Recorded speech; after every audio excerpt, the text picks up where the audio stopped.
అందరికీ నమస్తే అండి. తెలంగాణ రాష్ట్రంలో ఒక కొత్త రాజకీయ పార్టీ నిన్న ఆవిర్భవించింది. ప్రముఖ జర్నలిస్టు, ప్రస్తుత ఎమ్మెల్సీ తీన్మార్ మల్లన్న ఆయన తెలంగాణ రాజ్యాధికారి పార్టీ పెడుతున్నట్టుగా నిన్న ప్రకటించారు. ఆ పార్టీకి సంబంధించి జెండా ఆవిష్కరించారు, లోగో ఆవిష్కరించారు, వెబ్సైట్ లాంచ్ చేశారు, తన అధికార ప్రతినిధిగా ఒక ఏఐని పెట్టారు. ఎందుకంటే మేము వాస్తవాలే చెప్తాం, మా పార్టీ అంతా పారదర్శకత, జవాబుదారీతనం ఉంటుంది, సో మీరు ఏమడిగినా సరే మా ఏఐ జవాబిస్తుంది అని చెప్పారు. సో అంటే కొంచెం కొత్తగానే అంత లాంచింగ్ అంతా ఉంది. అయితే ఈ పార్టీ ప్రభావం ఎంత, ఈ పార్టీకి తెర వెనకేంటి, తెర ముందేంటి, ఈ లక్ష్యాలు ఏంటి, ఇవన్నీ కూడా మనం ఒకసారి కాస్త సింపుల్గా ఉన్నదన్నట్టు మాట్లాడేద్దాం నిర్మోహమాటంగా. సో మొదటి నుంచి Teenmar Mallanna anti KCR, anti TRS పార్టీగా ఆయన యాక్చువల్లీ మొదట కొన్ని ప్రముఖ ఛానల్స్లో వర్క్ చేశారు. ఆ తర్వాత సొంతంగా యూట్యూబ్ ఛానల్ పెట్టారు. మేబీ యూట్యూబ్ ఛానల్ కూడా ఆయన ఓనర్ కాకపోవచ్చు, బ్యాక్ ఎండ్లో ఎవరో ఓనర్ ఇన్వెస్ట్ చేసిన వాళ్ళు ఉండొచ్చు. ఆయన జర్నలిస్ట్గా దాని మీద వచ్చి ఆయన వే ఆఫ్ కంటెంట్, ఆయన వే ఆఫ్ ప్రజెంటేషన్, ఆయన వే ఆఫ్ డైలాగ్ డెలివరీ, ఆయన వే ఆఫ్ వర్డ్స్ డెలివరీ ద్వారానే అది పాపులర్ అయింది. అప్పటికే తెలంగాణ రాష్ట్ర వ్యాప్తంగా విపరీతంగా కేసీఆర్ ప్రభుత్వం మీద వ్యతిరేకత ఉండడం, ఆ వ్యతిరేక గళానికి ఒక సరైన టైంలో సరైన సామాజిక మాధ్యమ వేదికగా క్యూ న్యూస్ అవతరించడంతో తీన్మార్ మల్లన్న బాగా పాపులర్ అయ్యారు. విపరీతంగా ఆయన ఛానల్ పెట్టిన కొత్తలో మొదటి 2 సంవత్సరాల్లో సబ్స్క్రైబర్స్ బాగా వచ్చారు, బీభత్సంగా వచ్చారు, వ్యూస్ కూడా బాగా వచ్చాయి. ఆయన మార్నింగ్ న్యూస్ చేస్తే ఒకనొక సందర్భంలో 2 లక్షల మంది, 2.5 లక్షల మంది లైవ్లో చూసేవాళ్ళు. పొద్దున్న 8, 8:30 ఆ టైంలో ఆయన మార్నింగ్ న్యూస్కి అప్పట్లో లక్షలాది మంది చూసేవాళ్ళు. ఇప్పుడంటే మ్యాక్సిమం 1000 మంది, 1500 మంది కూడా చూడట్లా. అప్పట్లో ఆయన ఛానల్లో వీడియో పెడితే ఇమీడియట్గా ఒక 1 అవర్లో కనీసం 10,000 మంది చూసేవాళ్ళు. కానీ ఇప్పుడు ఒక రోజంతా గడిచినా సరే మ్యాక్సిమం 1000-1500 మంది కూడా చూడట్లా. ఎందుకంటే దీనికి కారణం ఏంటంటే, ఒకటి ఫస్ట్ రీజన్, యూట్యూబ్లో ఎవరికి కూడా శాశ్వతం కాదు యూట్యూబ్ అనేది.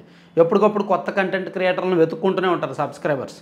సో సక్సెస్ అయిన తర్వాత సక్సెస్ అయిపోయాం కదా అని ధీమాగా ఉండడానికి లేదు. ఖచ్చితంగా కొత్తగా ఉండాలి, మనలో నిలకడ ప్రదర్శించాలి, నిలకడ ఉండాలి కంటెంట్లో. కానీ అతనిలో ఆ నిలకడ లోపించింది.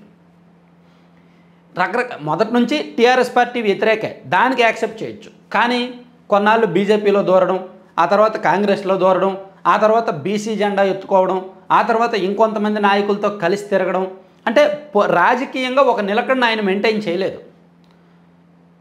ఒకే ఒక్క స్టాండర్డ్ ప్లాట్ఫామ్ ఏంటంటే యాంటీ బీఆర్ఎస్. కానీ యాంటీ బీఆర్ఎస్ అంటే ఎన్ని వర్గాలు ఉన్నాయి, ఎన్ని పార్టీలు ఉన్నాయి, ఆయన అన్నిట్లోనూ దూరి లోపలికి వెళ్ళి చూసుకొని వచ్చేసాడనమాట నచ్చక.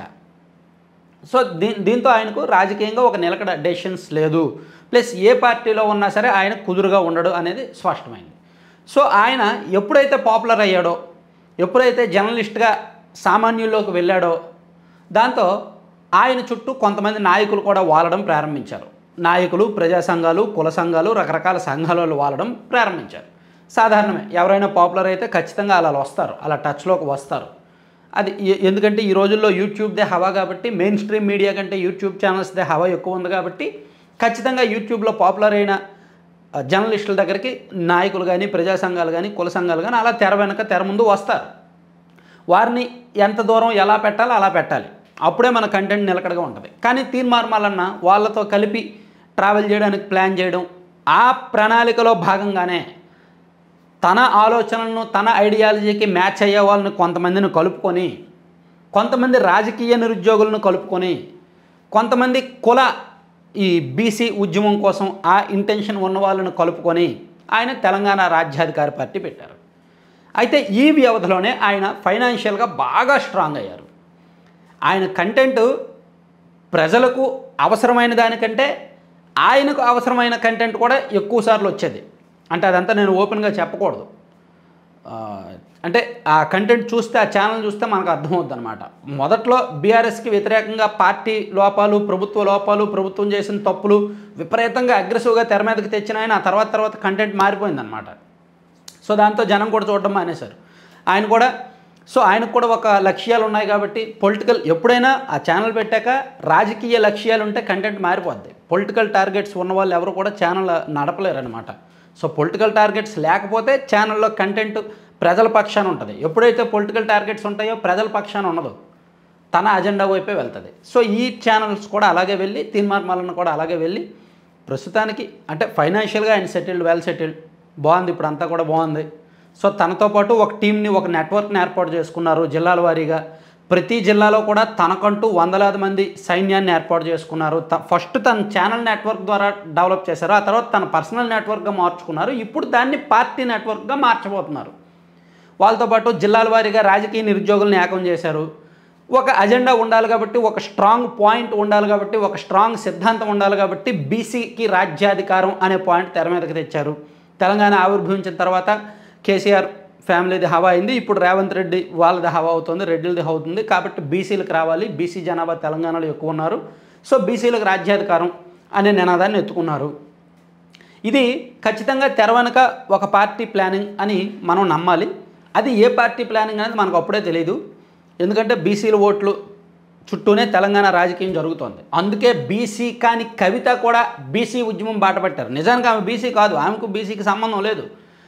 10 ఏళ్ళ అధికారంలో ఉన్నప్పుడు ఏనాడు బీసీల గురించి మాట్లాడలేదు వీళ్ళు, బీఆర్ఎస్ పార్టీ. కానీ ఆమె ఈ మధ్య బీసీ ఉద్యమం బాటపట్టారు. సో అలా తెలంగాణలో ఈ పార్టీ వెనక అనేక ప్రణాళికలు ఉన్నాయి. కొంతమంది రాజకీయ పెద్దలు ఉన్నారు, మల్లన్న చేత కొన్నాళ్ళు నడిపిస్తున్నారు. చివరిలో ఒక ఏడాదిన్నర తర్వాత వీళ్ళ అసలు లక్ష్యం ఏంటనేది బయటకు వస్తుంది అన్నమాట. Thank you. సో కంటెంట్ చూసిన వాళ్ళందరికీ కూడా ధన్యవాదాలు. ఒక్క చిన్న ప్రమోషన్ అండి, చాలా ఇంపార్టెంటు. ఎందుకంటే మనిషికి ఏం కావాలి, మనకి 30 ఏళ్ళు 35 ఏళ్ళు దాటిన తర్వాత కానీ, ఈవెన్ చిన్నతనంలో కానీ మనం లోపలికి తీసుకునే ప్రతి ఫుడ్ కూడా ఇంపార్టెంట్. మన హెల్త్ని శాసించేది ఫుడ్డే. సో అటువంటి ఫుడ్ ఐటమ్స్లో ఒకవైపు రుచి, మరోవైపు ఆరోగ్యం కోసం, మరోవైపు ఆర్గానిక్ ఇంగ్రీడియంట్స్తో రైతులు చేస్తున్న ప్రకృతి సేద్యం ద్వారా వచ్చిన ఉత్పత్తులతో చేస్తున్న లడ్డూలు ఒక 20 రకాలు. 20 రకాలు అంటే మిల్లెట్స్తో చేసిన లడ్డూలు ఒక 5 రకాలు, సీడ్స్తో చేసిన గుమ్మడి గింజలు, పొద్దుతిరుగుడు గింజలు, అవిసె గింజలు, అలాగే తర్బూజా గింజలతో కూడా ఈ మధ్య స్టార్ట్ చేస్తున్నారు. కొంచెం కాస్ట్లీ ఉంటుంది అది, ఎందుకంటే తర్బూజా గింజలు బయట మార్కెట్లో కేజీ 800. సో ఇట్లా డిఫరెంట్ సీడ్స్తోనూ అలాగే డ్రై ఫ్రూట్స్తోనూ ఇలా చేస్తున్న లడ్డూలు వీళ్ళ దగ్గర ఉంటాయి. అలాగే వీటితో చేసిన హాట్ స్నాక్స్ కూడా, ఇప్పుడు రాగి, సజ్జ, జొన్న, కొర్ర వాటితో చేసిన జంతికలు, మురుగులు, రిబ్బన్ పకోడా, పూస ఇవన్నీ కూడా వీళ్ళ దగ్గర ఉంటాయి. వాటితో పాటు ప్రోటీన్ పౌడర్ కానీ, ఏబీసీ పౌడర్ కానీ, ప్రోటీన్ పౌడర్, ఏబీసీ పౌడర్ ఒక్కసారి మీరు గూగుల్ చేయండి, మల్టిపుల్ హెల్దీ బెనిఫిట్స్ ఉంటాయి వీటి వలన. అలాగే డ్రై డేట్స్ పౌడర్ కానీ, మునగాకు పౌడర్ కానీ, అండ్ వీట్ స్ప్రౌట్స్ పౌడర్ కానీ, ఇలా ఆరోగ్యానికి అవసరమైన అన్ని ఉత్పత్తులు వీళ్ళ దగ్గర ఉంటాయి. సో వీలైతే బుక్ చేసుకోండి. laddupallam.com అనే వెబ్సైట్ విజిట్ చేయండి, లేదా 9997839994 ఆ నెంబర్కి మెసేజ్ పెట్టి లేదా వాట్సాప్లో కాంటాక్ట్ అయ్యి మీకు ఏం కావాలో బుక్ చేసుకోండి. Thank you very much.